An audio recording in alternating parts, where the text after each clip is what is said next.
আপনি তো এখানে ড্রাগ লাইসেন্স না নিয়ে আপনি দোকান করতেছেন কিভাবে? আপনার তো আমার উচিত হচ্ছে দোকান পুরো শাট ডাউন করে দেয়া। হ্যাঁ, আপনার তো জেল দিতে, আমাদের ডিসি স্যার বলে দিচ্ছে জেল দেওয়ার জন্য। আপনি 10,000 টাকা বের করেন। এইভাবে করে দোকান চলতে দেওয়া যাবে না, এবং 1 মাস সময় দেওয়া হলো, এর মধ্যে লাইসেন্স করবেন, দেন 10,000 টাকা জরিমানা আপনার।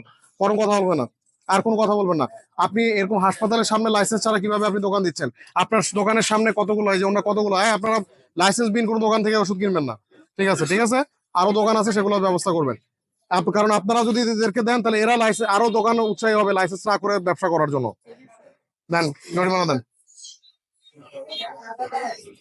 আপনার দোকান তো চেহারা দেখে মনে হচ্ছে যথেষ্ট পুরাতন। না, আমি কিছু করার নাই এখানে। আপনার আপনার নিজের ড্রাগ লাইসেন্স থাকতে হবে। হাসপাতালের গেটের একদম আপনি ফার্স্ট দোকান, আপনার যদি লাইসেন্স না থাকে, হাসান ভাই, হ্যাঁ? ডাকতেন না। দেন, জরিমানা দেন।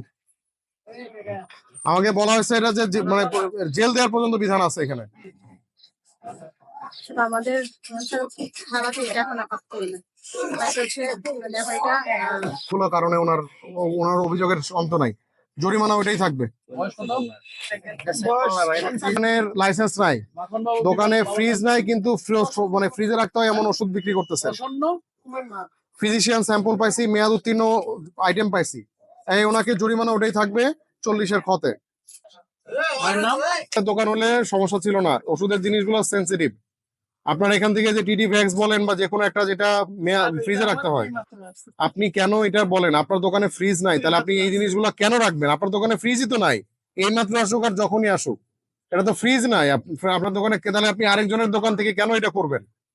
আপনি যখন রেডি হবেন তখন এই ওষুধগুলো রাখেন।